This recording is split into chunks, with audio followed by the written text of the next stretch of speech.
शिवसेना उद्धव बाळासाहेब ठाकरे पक्षाच्या वतीने आजच्या या महत्वपूर्ण पत्रकार परिषदेमध्ये आपल्या सगळ्यांचं स्वागत आहे। सन्माननीय राज्याचे मुख्यमंत्री देवेंद्र फडणवीसजी काल असं म्हणाले, म्हणजे ते तसं नेहमी बोलतात आणि फार हसून आणि फार व्यवस्थित पद्धतीने ते सांगतात। संपूर्ण देशात पेपर फुटीची आणि त्याच्या संबंधाने सगळ्या विद्यार्थी वर्गामध्ये एक संतापाची लाट आहे आणि अशा सगळ्या काळात भाजपच्या पोलिसांचे रोज नवे कारनामे पुढे येत आहेत। पण असं असताना सुद्धा या सगळ्या प्रकरणामध्ये ज्या पद्धतीने खरं तर हे प्रकरण हाताळायला पाहिजे ते हाताळलं जात नाही, हे फार विशेष आहे। आणि उलट राज्याचे मुख्यमंत्री देवेंद्रजी काल असं म्हणाले की सगळ्यात मोठा टीईटी परीक्षा फुटीचा घोटाळा हा ठाकरेंच्या काळात झाला। कदाचित त्यांच्या स्क्रिप्ट रायटरने मुद्दाम चुकीचं लिहिलं असेल किंवा नकळत चुकीचं लिहिलं असेल किंवा बरोबर लिहिलंय परंतु सीएम साहेबांकडनं चुकीचं वाचन झालं असेल। मी जरा करेक्ट केलं पाहिजे की सगळ्यात मोठा टीईटी पेपर फुटीचा जो घोटाळा होता तो ठाकरेंच्या काळात झाला नाही, ठाकरेंच्या काळात उघडकीस आला। मी पुन्हा एकदा रिपीट करते, हा घोटाळा ठाकरेंच्या काळात उघडकीस आला। तो कसा उघडकीस आला आणि या घोटाळ्याला जबाबदार कोण होतं आणि हा घोटाळा नेमका कधी झाला, कोण कोण होतं या सगळ्या साखळीमध्ये, जरा बोललं पाहिजे याच्यावर। मंडळी, 19ला आम्ही सत्तेत आलो। आम्ही सत्तेत आल्यानंतर त्यावेळेला तत्कालीन वैद्यकीय शिक्षण मंत्री राजेश टोपेजी होते, विशेष गृहनिर्माण मंत्री जितेंद्र आव्हाड होते आणि गृहनिर्माण खात्याच्या म्हणजे म्हाडाच्या परीक्षा आल्या। म्हाडाचा पेपर निघाला, पेपर होता 12 डिसेंबर 2021ला आणि त्याच्या आदल्या रात्री पोलिसांना एक टीप मिळाली की म्हाडाचा पेपर फुटलेला आहे। जशी पोलिसांना टीप मिळाली, पोलीस जिथे टीप मिळाली आणि ज्याच्या संबंधाने टीप मिळाली त्याच्यापर्यंत पोहोचले। आता तुम्ही म्हणाल मी हे सगळं सांगते याला आधार काय, हे सगळं कपोलकल्पित असू शकतं, तर मी हे आवर्जून सांगितलं पाहिजे की मी जी माहिती सांगते ती नॅशनल सायबर क्राईम केंद्राचं गृह खातं आणि त्यातली त्यात सायबर नॅशनल सायबर क्राईमच्या वेबसाईटवर त्या वर्षातली सगळ्यात बेस्टेस्ट केस स्टडी म्हणून ज्या केस स्टडीला अपलोड केलेलं आहे ती केस स्टडी मी तुम्हाला सांगते की ही पेपर फुटीच्या संबंधातला सगळ्यात मोठा स्कॅम त्या वर्षीचा बेस्टेस्ट स्कॅम म्हणून झाला होता। आणि या संबंधाने त्या अधिकाऱ्याचं नाव सगळ्यात शेवटी सांगते, ज्या अधिकाऱ्याने ही सगळी केस स्टडी केली होती। 12 डिसेंबरच्या आदल्या रात्री कळलं, 11 डिसेंबरला कळलं, 11 डिसेंबरला संबंधित माणसापर्यंत पोहोचले। त्याचं नाव होतं प्रितीश देशमुख। प्रितीश देशमुख हा रेड हँड सापडला, तिथे तो त्याच्या पेन ड्राईव्ह मधनं आणि मोबाईल मधनं तो पेपर वाटत होता, पेपर देत होता लोकांना। ह्याच्या सगळ्या संबंधाने आधीची माहिती कळली होती ती एका टेलिग्राम ग्रुपवर विद्यार्थ्यांनी शेअर केली की अरे असा एक पेपर फिरत आहे आणि याचा तपास करता करता ही टीप मिळाली, तिथपर्यंत पोलीस पोहोचले। कोण आहे प्रितीश देशमुख, तर प्रितीश देशमुख हा जीए सॉफ्टवेअर कंपनीचा मालक। जीए सॉफ्टवेअर कंपनी जिचं मूळ ऑफिस बेंगलोर कर्नाटकामध्ये, या जीए सॉफ्टवेअर कंपनीला कर्नाटक सरकारने बॅन केलं पण या कंपनीला महाराष्ट्र सरकारने टेंडर दिलं। टेंडर कधी दिलंय, टेंडर 2016 मध्ये दिले, फार विशेष आहे। 2016 मध्ये टेंडर दिलं, त्यावेळेला शालेय शिक्षण आणि क्रीडा मंत्री कोण होते, विनोद तावडे साहेब होते। आता मी तावडे साहेबांची डिग्री, संत ज्ञानेश्वर विद्यापीठ, इलेक्ट्रॉनिक्स इंजिनियरच्या फेक डिग्रीचा वाद याच्यात अजिबात जाणार नाही, मला विषय डायव्हर्ट करायचा नाही। मी त्याच्यातही जाऊ शकते पण मला विषय डायव्हर्ट करायचा नाही। तर विनोद तावडे साहेबांच्या काळात प्रितीश देशमुखला हे सगळं टेंडर मिळालं होतं आणि प्रितीश देशमुख ज्याला जीए सॉफ्टवेअर कंपनीच्या मालकाला टेंडर मिळालं तोच पेपर फोडत होता। त्याला जेव्हा पोलिसांनी ताब्यात घेतलं आणि त्याची चौकशी सुरू केली त्यावेळेला त्या सगळ्या चौकशीमध्ये जी माहिती पुढे आली हे फार म्हणजे इकडे लॅपटॉप मध्ये दाखवण्याच्या ऐवजी मी तुम्हाला या कागदांवरून ती माहिती दाखवते की बघा म्हाडाच्या एका पेपरवरून कुठपर्यंत पोहोचलं हे सगळं प्रकरण। जेव्हा त्याला ताब्यात घेतलं तेव्हा त्याने सांगितलं की मी एकटा नाहीये. मग याच्यात 14 एजंट आहेत. 14 एजंट शोधून काढले गेले. 14 एजंटला शोधल्यावर त्याच्यातल्या 2 एजंटनी सांगितलं आमचं काम फक्त गिराईक आणण्याचं होतं. गिराईक म्हणजे काय, तर जो विद्यार्थी पर पेपर 5 लाख रुपये खर्च करू शकतो असं गिराईक आणायचं काम आमचं होतं. मग मूळ कोण आहे, त्याने सांगितलं याच्यातला शिक्षण क्षेत्रातला तांत्रिक सल्लागार आहे. त्याचं नाव काय, तो म्हणाले तांत्रिक सल्लागाराचं नाव आहे अभिषेक सावरीकर. बघा, देवेंद्रजींनी सांगितलं की तुम्ही केलेला आहे घोटाळा. हु इज अभिषेक सावरीकर? देवेंद्रजींची सत्ता होती. विनोद तावडे शालेय शिक्षण क्रीडा मंत्री होते आणि त्या काळामध्ये शिक्षण विभागात तांत्रिक सल्लागार पदावर अभिषेक सावरीकर होता. पोलिसांनी अभिषेक सावरीकरला ताब्यात घेतला. अभिषेक सावरीकर पोपटासारखा बोलायला लागला आणि तो म्हटला मी कुठे एकटा, मैं नहीं छू इसमें, फिर कौन है? त्याने सांगितलं अरे बिहार, तिकडे जा, बिहारला जा, युपीला जा, राजस्थानला जा, तिकडे आहेत ही सगळी माणसं. तिकडनं 47 एजंट शोधून आणले वेगवेगळ्या परीक्षेतले. आणि हे 47 एजंट ज्यावेळेला शोधून आणले तेव्हा ते म्हणाले हमको क्या पता था साहब, इसमें का जो मेन बॉस है वो आपकेच महाराष्ट्र में है. कोण आहे तो मेन बॉस? आणि मग सांगितलं की याच्यामध्ये शिक्षण खात्याचा एक साधारणतः उपसंचालक पदावर काम करणारा माणूस आहे ज्याचं नाव आहे तुकाराम सुपे. तुकाराम सुपे बद्दलची माहिती सगळ्या चॅनलने आतापर्यंत दाखवलेली आहे. मी काही वेगळं सांगायची गरज नाही. तुकाराम सुपेकडे किती मुद्देमाल सापडला, काय काय सापडलं, त्यावेळेला ज्या माहिती त्याच्याकडे सापडलेल्या होत्या, म्हणजे तुकाराम सुपेकडे हस्तगत झालेली की एवढे पैसे त्याने केलं काय, तर साधारणतः 3,26,27,000 रुपयाची कॅश त्याच्या घरात सापडली होती. त्याच्याकडे दागिने किती सापडले होते, तर त्यावेळेला त्याच्याकडे जवळपास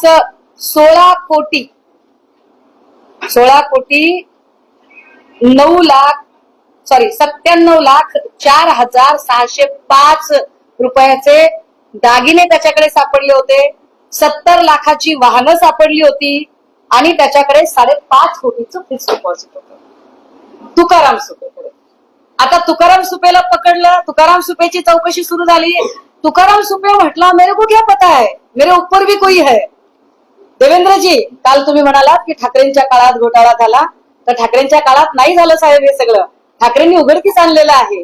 काय काय उघडकीस आणलं, तर तुकाराम सुपेच्या वर कोण आहे बघा. अधिकाऱ्यांना फ्री हँड देणं पण महत्वाचं असतं. मला माझ्या नेत्याचा अभिमान आहे की सन्मान्य पक्षप्रमुख उद्धव बाळासाहेब ठाकरे यांनी सगळ्या अधिकाऱ्यांना फ्री हँड दिला. विशेष म्हणजे म्हाडाचं खातं ज्या जितेंद्र आव्हाडांकडे होतं, जितेंद्र आव्हाडांनी आदल्या दिवशी लगेचच अधिकाऱ्यांना विचारलं काय केलं पाहिजे. अधिकाऱ्यांनी सांगितलं साहेब पेपर कॅन्सल करा. ट्विट केला आव्हाडांनी आणि पेपर कॅन्सल झाला. आरोग्य खात्याचाही पेपर असाच लीक झाला होता. राजेश टोपेजींना कळवलं. टोपेंनी सांगितलं अगदी कुणीही असला, माझ्या ऑफिस मधला असला तरी सोडू नका. सगळ्या मंत्र्यांनी मिळून फ्री हँड दिला आणि एका माणसापर्यंत पोहोचले. कोण होता याच्यातला टॉपचा, तर त्याचं नाव होतं सुशील खोडवेकर, जे डायरेक्ट IAS ऑफिसर होते. आता हे डायरेक्ट IAS असणारे सुशील खोडवेकर त्यावेळेला एज्युकेशनला डेप्युटी सेक्रेटरी होते, उपसचिव असणारे सुशील खोडवेकर, उपसंचालक पदावरचा तुकाराम सुपे, तांत्रिक सल्लागार असणारा अभिषेक सावरीकर, ही सगळी लाईन शोधून काढली गेली. आता ही सगळी लाईन शोधत असताना ज्या जागा त्यावेळेला निघालेल्या होत्या त्या जागा एकूण किती होत्या, किती जागांच्यासाठी ही सगळी परीक्षा झालेली होती, तर साधारणतः 5.25 लाख विद्यार्थ्यांनी फॉर्म भरले होते. हे फार उल्लेखनीय आहे की जेव्हा 5.25 लाख विद्यार्थी फॉर्म भरतात, जागा होत्या 15,000. 15,000 जागेसाठी 5.25 लाख विद्यार्थी फॉर्म भरतात. आणि विशेष गोष्ट आहे की त्यातले साधारणतः 15,000 विद्यार्थी सिलेक्ट झाले. पण तुकाराम सुपेच्या ऑफिस मधले 50 कम्प्युटर रजिस्टर सील झाले आणि त्या सगळ्या कम्प्युटरमध्ये काही उत्तरपत्रिका, काही हॉल तिकीट्स त्याच्यातनं जप्त करण्यात आले. आणि त्यात असं कळलं की किती विद्यार्थ्यांनी चिटिंग केली आहे, किती विद्यार्थ्यांनी हा फुटलेला पेपर विकत घेतलेला होता, तर तब्बल 7,500 विद्यार्थ्यांनी. देवेंद्रजी, मी तुमच्या काळातलं सांगते सगळं. ठाकरेंनी उघडकीस आणलं, हे फार महत्वाचं आहे. ठाकरेंनी उघडकीस आणलं. ठाकरेंच्या काळात नाही घडलं, ठाकरेंनी उघडकीस आणलं. फडणवीस साहेब तुमच्या काळात तावडे साहेब शिक्षण मंत्री होते, या काळात हे सगळं झालेलं आहे. आणि अधिकाऱ्यांचं नंतर काय झालं ते पण सांगणार आहे. 7,500 लोक याच्यात आहेत.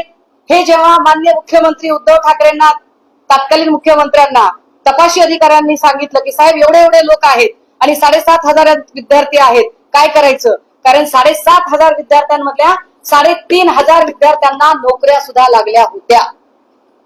आणि ठाकरेंनी सांगितलं फसवणूक करणाऱ्या एकालाही सोडायचं नाही. त्या 3,500 नोकरी लागलेल्या सगळ्याच्या सगळ्या लोकांच्या नोकऱ्या डिस्क्वालिफाय केल्या गेल्या. नुसत्या डिस्क्वालिफाय नाही, त्यांच्याकडनं पगार रिकव्हर करण्यात आले. देवेंद्रजी, अहो तुमच्या काळात साधी एक FIR होऊ शकत नाही. दिसत असलं तरी डोळ्याने धडधडीत गुन्हा घडताना माझा नेता किती पारदर्शक आहे, माझा नेता किती प्रामाणिक आहे, की सन्मान्य पक्षप्रमुख उद्धव बाळासाहेब ठाकरे यांनी आपल्या पक्षातल्या सत्तेवर असलेल्या मंत्री पदावर असलेल्या माणसाला सुद्धा सोडलं नाही. कारण या 3,500 लोकांमध्ये ज्यांना नोकरी लागली होती त्यात एक होती मंत्री अब्दुल सत्तार यांची मुलगी, आणि तिलाही सोडलं नाही. आणि अब्दुल सत्तारांच्या पोरीला सुद्धा ब्लॅकलिस्टेड केलं गेलं आणि तिच्या सुद्धा नोकरीवर गदा आली. हा पारदर्शक व्यवहार केला तो माझ्या नेत्याने केला. देवेंद्रजी, हे गट तुमच्यात नाहीयेत. इतकं सत्य आणि इतकं पारदर्शी तुम्ही वागू शकत नाही. तुम्ही काय केलं? काल तुम्ही म्हणालात की ठाकरेंनी पेपर फुटीचा घोटाळा नाही, ठाकरेंनी घोटाळा उघडकीस आणला. पण त्यानंतर तुम्ही काय केलं साहेब? अभिषेक सावरीकर तांत्रिक सल्लागार, त्या तांत्रिक सल्लागाराचा साहेब तुम्ही पक्षप्रवेश करून घेतला. जो अभिषेक सावरीकर ज्याला ठाकरेंनी लॉकअप मध्ये टाकला होता, ज्याला ठाकरेंनी जेलमध्ये पाठवला, त्या अभिषेक सावरीकरला तुमचे लाडके चहेते तत्कालीन मुंबई प्रदेशाध्यक्ष, हे असे सुदृढ बालक स्पर्धेत भाग घेण्यासारखे जे दिसत आहेत फोटो, रवींद्र चव्हाण साहेब, या रवींद्र चव्हाण साहेबांनी अभिषेक सावरीकरला भाजपमध्ये घेतलं. टीईटीच्या तुमच्याच काळातल्या पेपर घोटाळ्यातल्या प्रकरणातल्या मुख्य आरोपीला. नाही नाही नाही नाही नाही, ते प्रितीश देशमुख वेगळे, त्यांचं पण सांगते. हा तांत्रिक सल्लागार होता शिक्षण विभागाला, आणि हा मेन होता एजंट. गिराईक आणून द्यायचे याच्याकडे, आणि पेपर कसा फोडायचा, कारण 2 पद्धतीनं पेपर फोडायची मोडस ऑपरेंडसी होती. एक होतं की पेपरच आधी लीक करायचा, आणि दुसरा प्रकार होता की जर 150 मार्काचा पेपर असेल तर फक्त 40 बहुपर्यायी प्रश्नांनाच खुणा करायच्या, बाकीचा सगळा पेपर कोरा सोडायचा. ज्यांचे पैसे येतील त्यांच्या पेपरला ते जे गोल गोल गोळे गोळे करायचे बहुपर्यायी मधला एक पर्याय निवडून, हे काम करण्याचं काम हे याच्याकडे होतं, अभिषेक सावरीकर. आणि हे केसमध्ये आहे, हे ऑन पेपर आहे, हे रेकॉर्डवर आहे. याला तुम्ही भाजपमध्ये घेतला देवेंद्रजी. बरं, ह्याच्यावर ह्याने काय केलं? आता मग तरी गुन्ह्याने खायचं होतं की भाजपने एवढं पवित्र करून घेतलं बाबा, एवढा भ्रष्ट माणूस, ह्याच्या फायली नष्ट केल्या. आता याने नीट वागायचं होतं, पण असं नाही झालं. ह्याला भाजपमध्ये घेतल्यावर आता जो 8 महिन्याखाली मृदा जलसंधारणचा पेपर फुटला, त्याच्यात पुन्हा याचं नाव आलं. देवेंद्रजी, ह्याचं नाव पुन्हा आलंय बरं का. हा, पुढे काय म्हणाला? सुशील खोडवेकर. सुशील खोडवेकर जो सगळ्यांचा मेन बॉस होता, ज्याला ठाकरेंनी सस्पेन्शन केलेलं होतं. तुम्हाला त्याला खरं तर डायरेक्ट IAS, मी पण प्रशासकीय अधिकारी म्हणून काम केलंय, त्यामुळे मी समजू शकते की डायरेक्ट IAS ला फार फार तर तुम्ही साईड पोस्ट करू शकता. अरे पण ती साईड पोस्ट करताना तुम्ही असं का केलं नाही की त्याला जरा बाजूला ठेवावं? तुम्ही ते केलं नाही. Dedicated common man, DCM Mane dedicated common man, तुमच्या राज्याचे सन्माननीय उपमुख्यमंत्री श्रीमान एकनाथ संभाजीराव शिंदे यांनी या सुशील खोडवेकरला परत पोस्टिंगवर घेतलं, महत्वाची पोस्ट दिली त्याला. हे पाप तुम्ही केलं, हे पाप तुम्ही केलं देवेंद्रजी. विशेष गोष्ट ह्या सगळ्यांमध्ये मी मगाशी म्हटलं की हे सगळं प्रकरण सांगत असताना मी आपल्याला बरं त्या काळातले जे मंत्री होते म्हणजे 31 ऑक्टोबर 2014 ते 16 जून 2019 तावडे होते. मग तावडेंची डिग्री वगैरे सगळं वादात आलं. ती खरी का खोटी त्याच्यात मी जाणार नाही, पुन्हा पुन्हा सांगते. पण संत ज्ञानेश्वर विद्यापीठाचा काहीतरी घोळ होता. तावडेंची डिग्री काहीतरी फेक असल्याचं काहीतरी माहिती होती. आम्हाला त्याच्यावर आता बोलायचं नाही, त्याच्यावर नंतर कधीतरी बोलेन. त्याच्यानंतर 16 जून 2019 ते 12 नोव्हेंबर 2019 या काळात म्हणजे 5 महिन्याच्या काळात तांत्रिक सल्लागार सावरकरला नेमकं कोणी नेमलं होतं आणि आता सुशील खोडवे पहिला साहेब होता, आता कुठल्या सुशील खोडवेकर आता एकनाथ शिंदे यांच्याकडे आहेत आणि सावरीकर जो होता तो तांत्रिक सल्लागार होता शिक्षण विभागाला त्या काळात. त्याची नेमणूक कोणत्या काळात झाली ते माहित नाही, पण तो या सगळ्या प्रकरणात होता आणि त्याला अटक झाली होती, त्याला जेल झाली होती. तो बाहेर आला. तो बाहेर आल्यानंतर त्याचा पक्षप्रवेश रवींद्र चव्हाण यांनी करून घेतला आणि पक्षप्रवेश झाल्यावरही त्याने गुन्ह्यानं खाल्लं नाही. परत आता 8 महिन्याखालच्या मृदा जलसंधारणच्या परीक्षेमध्ये जो पेपर फुटला त्या पेपर फुटीतही हाच पठ्ठा होता. ही एक ठरवून मोडस ऑपरेंडसी होती पेपर फोडायची. आता त्याच्यावरती कर्नाटकमध्ये गुन्हा दाखल आहे आणि मला वाटतं मॅटर ज्युडिशियल आहे आता ते. बरं, माझी लिंक तुटेल म्हणून मी जरा पुढे जाते. 16 जून 2019 ते 12 नोव्हेंबर 2019 हा 5 महिन्याचा काळ शिक्षण मंत्री बदलला गेला आणि शिक्षण मंत्री झाले आता तुम्हाला नकोसे असलेले आणि तेव्हा तुम्हाला हवेसे होते ते आशिष शेलार साहेब. 18-19च्या काळातले फुटलेले पेपर आहेत ते आणि 18-19च्या काळात फुटलेल्या पेपरमध्ये सन्मान्य पक्षप्रमुख उद्धव साहेबांनी ह्या सगळ्या अधिकाऱ्यांना फ्री हँड दिला. ह्या सगळ्या अधिकाऱ्यांना फ्री हँड देताना हे जे मी नॅशनल क्राईम मधनं जे काढलंय त्याच्यामध्ये हे फार उल्लेखनीय आहे की ज्या अधिकाऱ्याने हे सगळं केलं, तुम्ही तर म्हणजे तुमच्या काळात तर घोटाळा झालाच झाला. ठाकरेंनी हे सगळं पुढे आणलं. हे सगळं मे 2022 ला सबमिट केलं गेलं. बघा, मे 2022 ला जूनला अब्दुल सत्तार सकट सगळेजण वाया सुरत गुवाहाटी निघून गेले. सत्ता बदलली. देवेंद्रजी तुम्ही पुन्हा गृहमंत्री झालात. पुन्हा या राज्यामध्ये कायद्याची लक्तर काढणं सुरू झालं आणि प्रत्येक अधिकाऱ्याला 3 वर्षानंतर इन्क्रिमेंट आणि प्रमोशन सकट जे त्याची ट्रान्सफर ऑर्डर असते, ज्या प्रामाणिक अधिकाऱ्याने काम केलं त्याला तुम्ही ना प्रमोशन दिलं ना काही कुठली शाबासकी दिली. ज्याने केलेला हा सगळा तपास होता, जो तपास सेंट्रल गव्हर्नमेंटने त्या वर्षीची बेस्टेस्ट केस स्टडी म्हणून अवॉर्ड केलं होतं, जी पुरस्कृत केलेली होती, त्या केस स्टडीतल्या अधिकाऱ्यांना तुम्ही काय केलं तर तुम्ही त्या बिचारीला साईड पोस्टिंग. एका डायरेक्ट IPS ऑफिसर असणाऱ्या भाग्यश्री नवटाके इथे दिसत आहेत. या प्रेझेंटेशन मध्ये त्यांचा फोटो दिसतोय. हे प्रेझेंटेशन सेंट्रल गव्हर्नमेंटचं प्रेझेंटेशन आहे, एक पूर्ण केस सॉल्व्ह केल्यानंतरच. आणि या भाग्यश्री नवटाकेंना तुम्ही SRPFच्या ग्रुप कमांडंट म्हणून आधी चंद्रपूर मध्ये टाकलं आणि आता चंद्रपूर मधनं त्यांना गोंदियात टाकलं. मला माहित नाही की आता म्हणजे त्यांनी तरी हे का अन्याय सहन केला ते पण मला माहित नाही. त्या का गप्प बसल्या असतील एवढं सगळं होत असताना, की एवढं चांगलं काम करून त्यांना इतकं पनिश केलं गेलं, यावर त्या का बोलल्या नाही. कदाचित त्यांची काही म्हणजे डिसिप्लिन असू शकते. परंतु हे सगळं घडलं आणि हे सगळं घडताना देवेंद्रजी तुम्ही उघड्या डोळ्याने बघत होतात. विशेष या मॅडमना फक्त आणि फक्त तुमच्यापर्यंत गोष्ट, तुमच्यापर्यंत म्हणजे तुमच्या लोकांपर्यंत गोष्ट पोचते म्हटल्यावर यांना पनिश करण्यात आलं. यांना पनिश करण्यामध्ये तत्कालीन पोलीस महासंचालक रश्मी शुक्ला यांचा फार मोठा हात होता. रश्मी शुक्लांचं प्रकरण पुन्हा कधीतरी बोलूया, मला विषय अजिबात डायव्हर्ट करायचा नाही.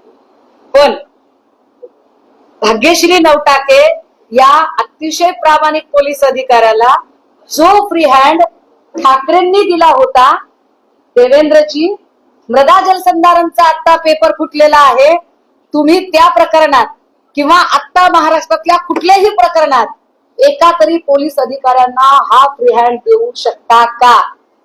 तर त्याचं उत्तर नाही असं आहे. त्यामुळे याच्यावर तुम्ही अजिबात न बोललेलं बरं. आता तुम्ही विचार. मार्च 2022 मध्ये 4,000 पानांची चार्जशीट जी आहे ती फाईल केली. हा. टीईटीच्या घोटाळ्यात. अगदी. तर सगळ्यांची नावं आहेत. आणि विशेष या केस स्टडी मधली बघा, ही तारीख बघा, याचं प्रेझेंटेशन जे नॅशनल लेवलला झालंय, टीईटी एक्झाम 2018 आणि 19. तर हे टीईटी एक्झाम 2018 आणि 19 ज्याची प्रक्रिया साधारणतः 16 पासून सुरू होते, कंत्राट देण्यापासून, हे सगळंच्या सगळं काम 2018 आणि 19 हे सगळं काम देवेंद्रजी तुम्ही सत्तेत असताना, तुम्ही गृहमंत्री असताना झालंय. याचा अजून एक अर्थ होतो देवेंद्रजी, की जेव्हा जेव्हा तुम्ही गृह खातं हातात घेता तेव्हा तेव्हा या राज्यात कायदा नावाची गोष्ट अस्तित्वात राहत नाही. जेव्हा जेव्हा तुम्ही गृह खातं हातात घेता तेव्हा तेव्हा या सगळ्या गोष्टी पुढे येतात. विशेष या सगळ्यांमध्ये म्हणजे तावडेंनी प्रितीश देशमुखला एका बॅन केलेल्या कंपनीला कंत्राट द्यावं यासाठी तावडेंना शिफारस कुणी केली, याचं उत्तर एकदा तुम्हीच द्या. आणि जर तुम्ही त्याचं उत्तर खोटं दिलं तर मी पुन्हा एक पत्रकार परिषद घेऊन पुन्हा तुम्हाला पुराव्यासकट सांगेन. मग तेच म्हणतोय ना की 4,000 पानांचं जर चार्जशीट दाखल झालं याच्यामध्ये Yes. 2022 Yes. आज 2022 ला झालेलं आहे, आज 2024 अजूनही कोर्ट ऑन बोर्ड आली नाही. आता एका बाजूला यांचं म्हणणं आहे की फास्ट ट्रॅक कोर्ट हे Exactly. मला 7,880 विद्यार्थी आहेत. मी तुमचं मनापासून स्वागत आणि कौतुक करते, आभार मानते की तुम्ही मला हा प्रश्न विचारला की 4,000 पानांचं जर चार्जशीट 2022 मार्च 2022 ला जर दाखल झालंय, तर फास्ट ट्रॅक कोर्टचे जी सगळी नाटकं करणारी जी लोक आहेत त्या लोकांनी अजूनही हे प्रकरण बोर्डावर का येऊ दिलं नाही. कारण हे प्रकरण जर तात्काळ बोर्डावर आलं असतं तर अनेक विद्यार्थ्यांचं भविष्य जे या परीक्षेच्या निमित्ताने टांगणीला लागलं किंवा नंतरच्या परीक्षा लांबणीवर गेल्या, त्यामुळे अनेक विद्यार्थी यजबार झाले. त्या सगळ्या विद्यार्थ्यांना कदाचित आपलं भविष्य वाचवता आलं असतं, पण ते झालं नाही.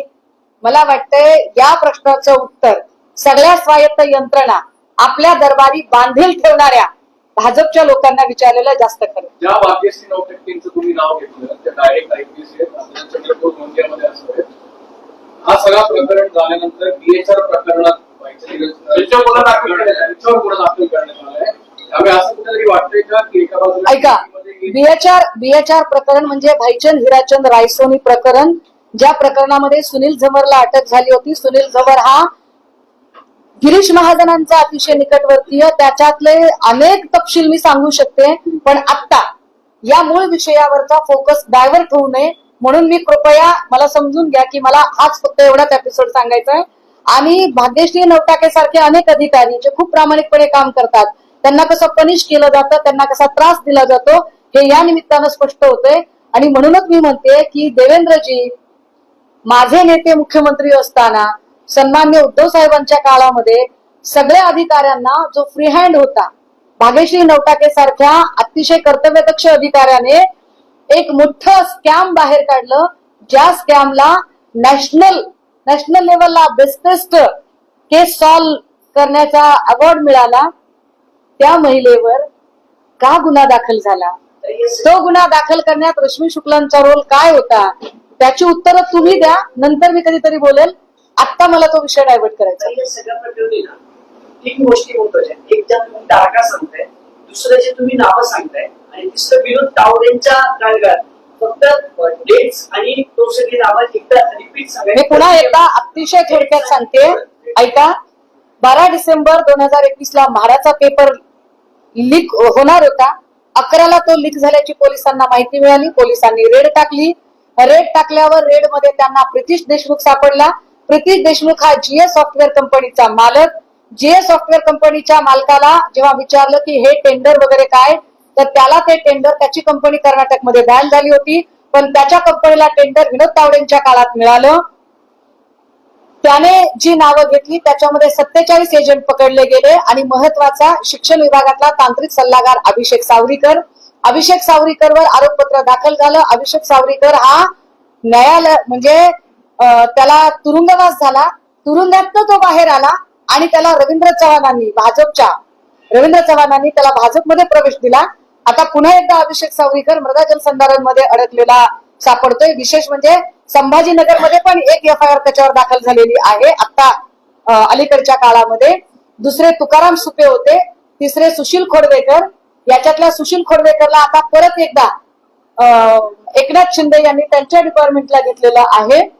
म्हणजे जो एक मोठा पेपर फुटीचा घोटाळा सन्मान्य पक्षप्रमुख उद्धव साहेबांनी बाहेर काढला, नुसता बाहेर काढला नाही तर याच्यात अधिकाऱ्यांना इतका फ्री हँड दिला की त्यांच्याच पक्षाचे मंत्री अब्दुल सत्तारांची मुलगी सुद्धा चिटिंग करून पास झाली हे लक्षात आल्यानंतर आणि पोलिसांनी हे लक्षात आणून दिल्यानंतर कुणालाही सोडू नका असं सांगत त्या 3,500 विद्यार्थी जे ब्लॅक लिस्टेड केले, जे नोकरीला लागले होते, त्यात अब्दुल सत्तारांची सुद्धा एक मुलगी होती.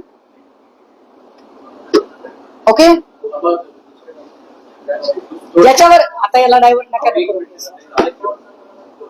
ऐका कोणाला हा, आणि त्याच काळात सगळे आर्टिकल ज्यांनी घोटाळे बाहेर काढले त्या सगळे काही गोष्टी आहेत. म्हणजे आम्ही असलं नंतर ते भाग्यश्री गावकरे सांगितलं असेल, दगडू हक्की असेल, त्यांनी एक परीक्षा घोटाळे बाहेर काढले.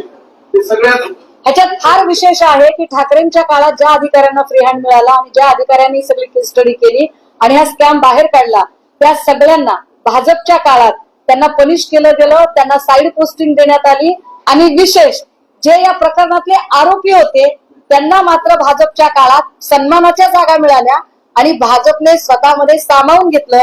भाजपच्या वॉशिंग मशीन मधनं अभिषेक सावरीकर धुवून स्वच्छ बाहेर काढला आणि रवींद्र सावरीकर आणि त्याला परत एकदा भाजपमध्ये घेतलं गेलं. अधिकारी सुशील खोडवेकरला सुद्धा वॉशिंग मशीन मधनं बाहेर काढलेलं आहे. ही सगळी अधिकारी विनोद तावडे शिक्षण मंत्री असतानाच नेमलेली होती का? नाही, असं म्हणता येणार नाही. कारण बघा याच्यामध्ये खोडवेकर हे डायरेक्ट IAS ऑफिसर आहेत, तुकाराम सुपे हे मला वाटतं MPSC थ्रो आहेत आणि तांत्रिक सल्लागार असणारा जो माणूस आहे तो क्लिनिकल मधला माणूस होता, सावरीकर जो होता तो.